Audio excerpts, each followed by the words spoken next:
বৌদির কাটা মাথা হাতে থানায় আত্মসমর্পণ। বাসন্তীতে হাড়হিম করা নৃশংসতা। শনিবার সকালে বাসন্তীর ভরতগড় এলাকায় ঘটে গেল এক ভয়ানক হত্যাকাণ্ড। এক হাতে ধারালো চপার আর অন্য হাতে নিজের বৌদির কাটা মাথা নিয়ে রাস্তায় হাঁটতে দেখা গেল অভিযুক্ত বিমল মণ্ডলকে। এই ভাইরাল হওয়া ভিডিওতে দেখা যাচ্ছে বিমল একেবারে ভাবলেশহীনভাবে হাঁটছে। চারপাশের মানুষ আতঙ্কে দৌড়ে পালাচ্ছেন। নিহত সতী মণ্ডল ছিলেন তারই বৌদি। স্থানীয়দের মতে পারিবারিক বিবাদ দীর্ঘদিন ধরে চলছিল।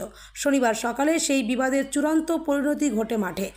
আচমকা সতীর ওপর চপার দিয়ে ঝাঁপিয়ে পড়ে বিমল। ঘটনাস্থলেই মৃত্যু হয় সতীর। ঘটনার পর নিজেই হাঁটতে হাঁটতে বাসন্তী থানায় গিয়ে আত্মসমর্পণ করে অভিযুক্ত বিমল। পুলিশ তাকে গ্রেপ্তার করেছে, বাজেয়াপ্ত করেছে অস্ত্র ও কাটা মাথাটি। পুলিশ জানিয়েছে এই খুনের নেপথ্যে পারিবারিক বিবাদ থাকলেও আসল কারণ জানতে বিমলকে দফায় দফায় জেরা করা হচ্ছে। একই সঙ্গে নেওয়া হচ্ছে মনোবিদদের সাহায্য। বিশেষজ্ঞদের মতে সমাজে ক্রমশ বেড়ে চলেছে ধৈর্যের অভাব, আর তারই ফলে একের পর এক ভয়ানক ঘটনা ঘটে চলেছে চারপাশে। আমাদের প্রশ্ন, কোথায় যাচ্ছে মানবতা?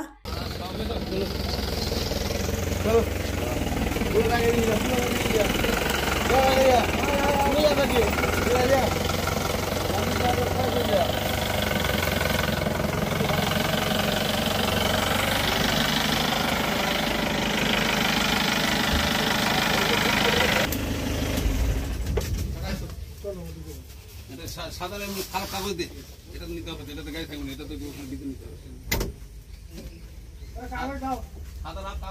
কাগজ নিয়ে না কোন টেবিল থেকে